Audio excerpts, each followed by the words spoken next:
कपड़े धोने वाली बहू। शादी के पहले से ही विभा को कपड़े धोने का बड़ा शौक था। कभी नल के नीचे तो कभी तालाब के पास। अरे मेरी नीली वाली लुंगी नहीं दिख रही है। विभा की अम्मा, कहाँ रखी है लुंगी? अरे वो तो विभा ने परसों ही धोकर रखी थी आपकी अलमारी में। देखो वही होगी। वो ना मैंने आज धो दी। मुझे लगा कि गंदी हो गई होगी। अरे कैसे गंदी हो गई थी? उसे तो मैंने पहना भी नहीं। हे भगवान, इस लड़की के कपड़े धोने की आदत से परेशान हो गया हूँ मैं।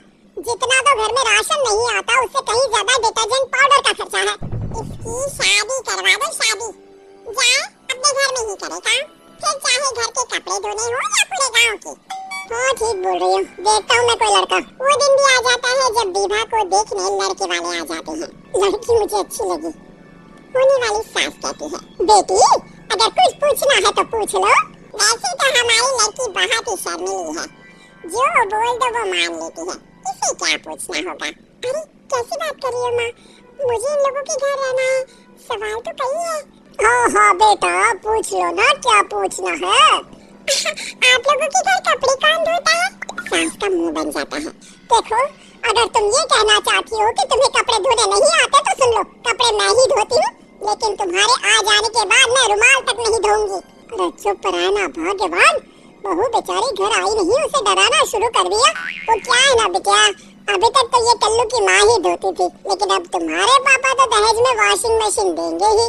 तभी विभा की माँ बोल पड़ती है, सवाल भी पूछा तो क्या? वैसे भाई साहब मशीन की तो फिर भी कपड़े धोने की कैपेसिटी होती है। मतलब जो बिटिया दे रहे हैं ना विभा, इसे कपड़े धोने का बहुत शौक है। ये आप लोगों की क्या आस पड़ोस गांव मोहल्ले सबके कपड़े धो दे और उफ तक ना करे। बाहर देखा नहीं आपने कितने कपड़े सूख रहे हैं? सब हमारी बिटिया ने ही तो धोए हैं। बस भी करे ना माँ, शर्म आ रही इतनी तारीफ सुनकर। और तो एक दाग निकाल कर दिखाओ तो मान जाओ। हाँ अच्छा माफ करना बेटा, मैंने गलत समझा। हमें तो रिश्ता बहुत पसंद है और ऐसे जुड़ जाता है रिश्ता कपड़े धोने का शौक रखने वाली विभा का। उसकी शादी हो जाती है कोयला फैक्ट्री में काम करने वाले कल्लू के साथ। शादी के बाद अचानक विभा चिल्लाती हुई सास के पास आती है, सासू माँ, अरे सासू माँ कहाँ हैं आप? ये तो धोखा दिया आप लोगों ने मुझे।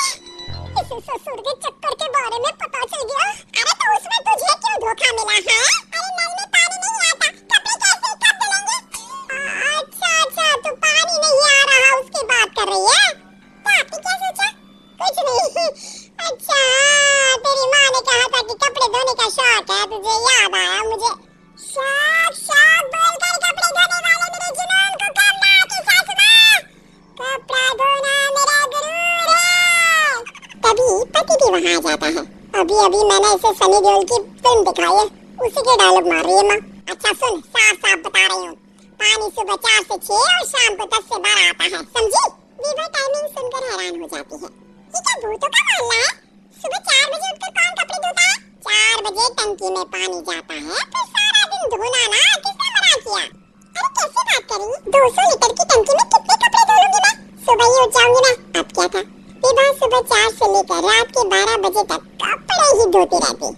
एक रोज सास पड़ोस से निकल कर कहीं जा रही होती है कि साथ वाली कहती है, हाँ कल्लू की माँ, जरा ये बताओ कि 2 साड़ी है, 2 ब्लाउज और एक पेटीकोट और एक नाड़े वाला लंबा कच्छा। हाँ तो? अरे तो क्या कितना लोगी धुलाई ये बताओ। 2 बंद दिखाए हम क्या? हमारे पति सरकारी नौकरी से अभी रिटायर हुए हैं और बेटा सुपरवाइजर है कोयला फैक्ट्री में।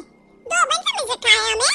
हाय रे कल्लू की अम्मा माफ कर दो, वो तो मोहल्ले में यही सब बता रहे थे कि तुमने बहू को कपड़ा धुलवाने के काम में लगा दिया है।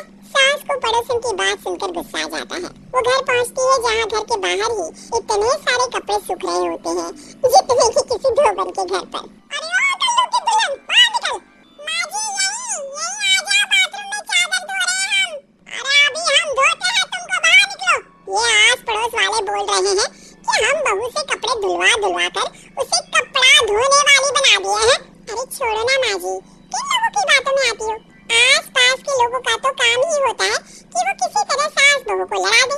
बहू सारे घर के कपड़े धोती है, ये क्या कम है? बोलिए। सास को भी लग जाता है कि वो बहू का ये संकीपन नहीं छुड़वा सकती, इससे अच्छा है कि खुद ही चुप हो जाए। एक रोज सास और बहू मंदिर जाते हैं जहाँ सास की साड़ी वहाँ खड़ी भीख मांगने वाले से मिलती है। माँ जी क्या बात है, आपकी साड़ी उसके भिखारन से कितनी मिल रही है ना। हाँ हाँ देखो तो दोनों की साड़ी मिल रही है। क्या बात है कल्लू की अम्मा, तुम खुद को तो अफसर की बीवी बताती हो और ऐसी सिंपल सी प्लेन साड़ी पहनकर घूमती हो। सिंपल और प्लेन नहीं है ये साड़ी, तो क्या सोने के धागे से फूल बने हैं? कुछ भी सासू माँ, कुछ भी। हाँ बने थे इस साड़ी में सोने के धागे से फूल। मेरे पति लेकर आए थे मद्रास से स्पेशली मेरे लिए 10,000 की। ताहे भाई साहब इस भिखारन के लिए भी सेम टू सेम साड़ी लेकर आए होंगे 10,000 की। सास उस वक्त तो कुछ नहीं कहती, लेकिन बहू के साथ घर आती है और अलमारी से एल्बम निकाल कर लाती है। ये साड़ी देख रही है, ये वही साड़ी है जिसे मैंने अभी पहना था। इस साड़ी में ये जो चमकदार फूल दिख रहे हैं ना, ये सोने के धागों से काढ़े गए हैं। लेकिन तू लोकल वॉशिंग मशीन ब्रश से घिस घिस कर सारे फूलों को निकाल कर साड़ी प्लेन कर दी। मुझे माफ कर दीजिए सासू माँ। और तो और जब मैंने तुझे तेरी गलती के लिए कुछ नहीं कहा, लेकिन तूने तो सबके सामने मेरा मजाक ही बना दिया। क्यों? बहू को समझ में आ जाता है कि अब से उसका कपड़े धोना